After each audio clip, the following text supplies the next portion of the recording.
This is my workshop. This is where I store all my 3D stuff for the workshops in schools. I do a lot of work with newspaper.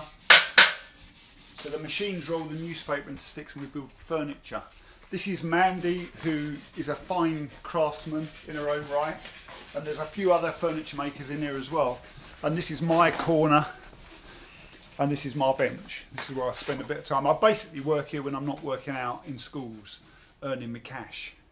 So my favourite tool is this, which is a wire tie maker. So I've invented this machine that makes these ties, and with a rebar tool, which is also a canny little, it's a tool that they use to put the steels together in concrete.